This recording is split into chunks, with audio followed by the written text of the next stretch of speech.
오늘은 여호수아서 이제 18장에서 19장까지의 말씀을 읽었습니다. 항상 어떤 일들을 시작할 때에 그 시작은 아주 멋있게 또 거창하게 또 큰 포부를 가지고 잘 시작했는데 중간에 포기하거나 또 아니면 그 일이 좀 답보 상태에 머무르는 정체돼 버리는 경우가 우리 일상에서 흔히 있는 일들이고 많이 보는 일이죠. 이처럼 오늘 이스라엘도 18장 이제 이 앞부분 우리가 읽었던 부분의 1절부터 10절 정도 내용을 보면 가나안 땅 분배가 이제 요단 동편 점령하는 것으로 시작해서 요단 서쪽으로 들어와서 조금 진행되다가 이제 멈추는 거죠. 그래서 정체되는 걸 보게 됩니다. 땅 분배가 중단되고 정체되어 있는 이야기들을 이제 보게 됩니다. 그래서 요단 동편에서 두 지파 반이 먼저 분배를 받았고 요단 서편으로 이제 와서 순서대로 유다, 에브라임 그리고 또 이제 남은 므낫세 반지파 이렇게 해서 땅 분배하다가 중단된 겁니다. 그래서 아직 자신의 기업을 받지 못한 지파가 지금 7지파가 있다. 그래서 그 7지파는 아직 지금 땅을 받은 건 아니죠. 그래서 이렇게 나누겠다 해서 제비뽑기 해가지고 이제 그림을 그려가지고 이렇게 땅 분배를 먼저 이 땅들을 가지게 될 것이다. 이제 이렇게 하고 독려하는 장면입니다. 그런데 문제는 이제 땅을 정복하고 나누는 일에 대해서 계속 열심을 해서 나가야 되는데 멈춰 있는 거죠. 왜냐하면 의욕이 없어요. 지금 열심히 하려는 마음이 보이지 않고 뭐 좀 이렇게 좀 어느 정도 땅이 좀 확보되고 이러니까 머물러 있고 싶은 거예요. 그러니까 신앙 생활에서도 보면 우리가 그 이제 고난과 어려움의 문제들이 때로는 은혜의 방법이고 그 통로가 된다는 얘기를 이제 우리가 하게 되는데 그 이유가 조금 편해지고 좀 괜찮아지고 조금 풀리고 그러면 멈춰 있습니다. 머물러 있으려고 하고 또 하나님의 은혜를 받더라도 그 은혜를 좀 깊게 체험해서 나의 사명이나 비전 이런 것과 연결돼서 내가 하나님이 나에게 주시는 어떤 분명한 어떤 목적과 목표 의식이 동반되지 않으면 신앙을 자꾸 머물러 있으려고 하는 성향이 있습니다.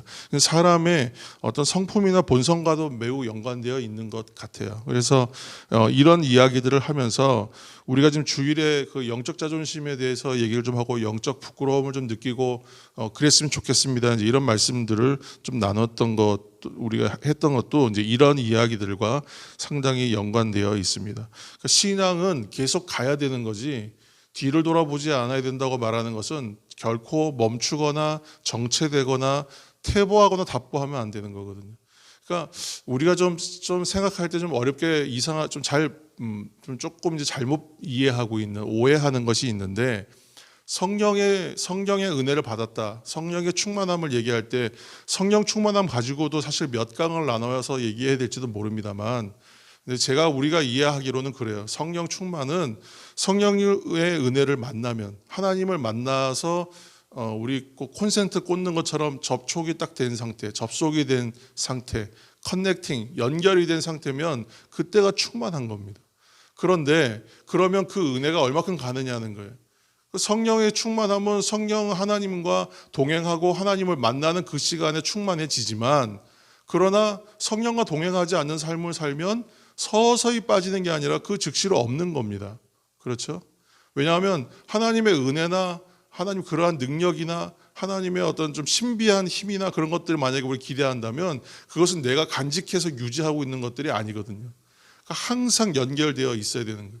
그러니까 우리가 전기로 꽂으면 전기 꽂아서 이거는 충전 방식이 아니라 전기 꽂으면 풀차지 완전 충전. 그러나 빼면 그 즉시로 꽝이에요. 없는 거예요. 이렇게 이해해야지 내가 하나님의 오늘 은혜 받았으니까 한동안은 괜찮다. 근데 그 한동안이 어떤 분은 하루고요. 어떤 분은 1년입니다. 그러니까 이게 좀 그런 부분에서의 오해가 있지 않나 싶어요. 그러니까 매일 아침마다 새롭고 늘 새로워야 되는 이유는 내가 살기 위해서 해야 되는 겁니다.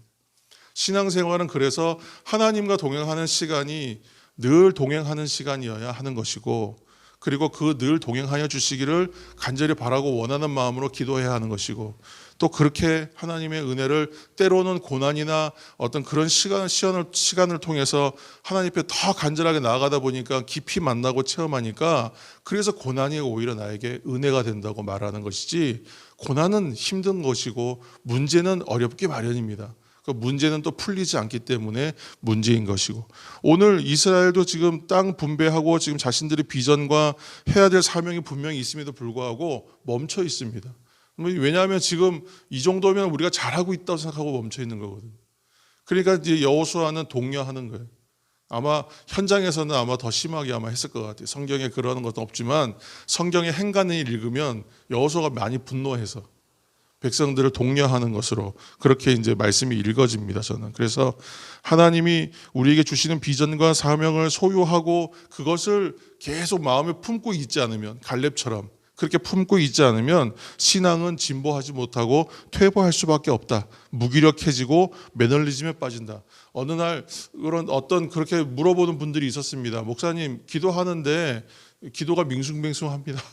또는 뭐 기도하는데 감동도 없고 기도해야 되나 싶고 그렇다고 이렇게 얘기합니다. 근데 그거 왜 그렇겠습니까?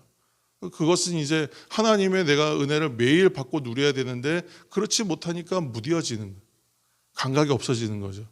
열심히 기도할 때는 그런 얘기 안 하는데 이제 한동안 괜찮다 생각하고 이게 좀 마음을 놓고 있으면 이제 기도도 안 되고 신앙도 매너리즘에 빠지면서 퇴보할 수밖에 없는 것이죠.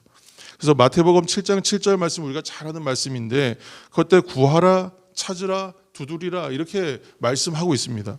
그 왜냐하면 그렇게 구하고 찾고 두드리는 사람만이 받을 것이요 찾아낼 것이요 그에게 열릴 것이기 때문에 그런 거예요.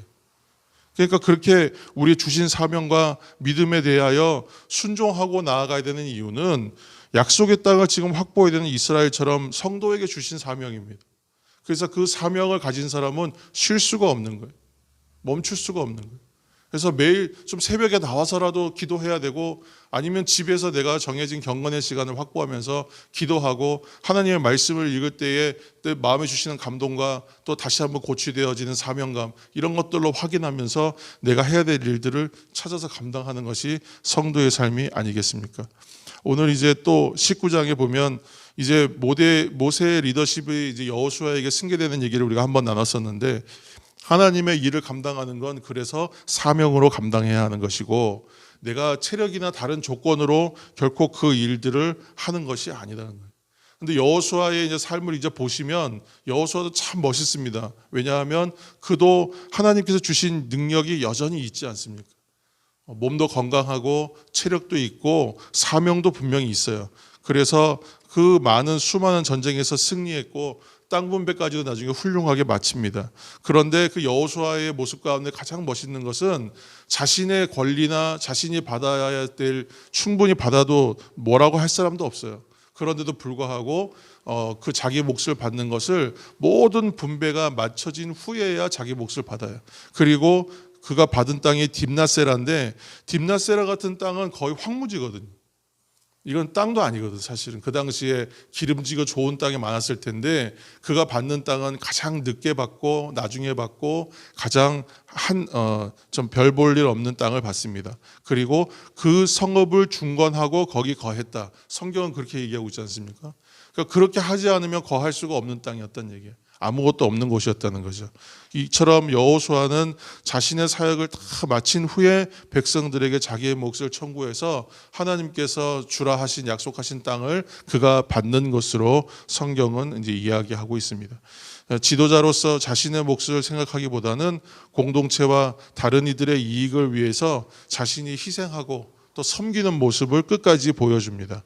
사명 가진 사람은 어느 한순간 잘하다가 멈추는 것이 아니라 겸손함으로 나아갈 때는 끝까지 겸손하고 순종하는 사람들은 끝까지 순종하고 사명으로 사는 사람들은 이처럼 사명으로 끝까지 사는 거예요.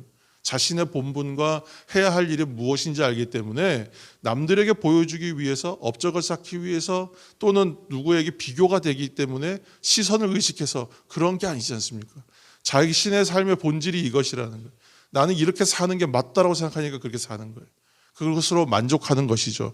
그렇게 살아가는 사람으로서의 모세, 또 그렇게 살아가는 사람으로서의 여호수아, 우리가 또 계속 그 위대한 인물들을 보고 있습니다. 우리도 그렇게 겸손함으로 공동체를 섬기는 우리 모두가 되기를 이 새벽 예수님의 이름으로 축원합니다. 아름다운 교회 공동체를 세워가는 것은 내가 먼저 썩어지고 내가 겸손하고 내가 잘 섬기는 것으로 거기서부터 시작되는 것입니다. 내가 못하니까 당신이 좀 먼저 좀 해달라 말하는 것이 아니라 말 없이 내가 먼저 하는 것, 그것으로 시작되고 그것으로 완성될 줄로 믿습니다. 또 우리가 이제 이 한 주간 동안 열심히 이제 기도해야 될 제목이 있는데 그 기도에 대해서도 누구 독려할 필요 없이 내가 먼저 기도하면 그 기도가 시작되는 줄로 믿습니다. 그렇게 함께 하나님께서 주신 사명을 따라 내가 순종하고 겸손함으로 그 일들을 끝까지 잘 감당하여 하나님 앞에 부끄러움이 없는 우리 성도들 다 되시기를 예수님의 이름으로 축원합니다.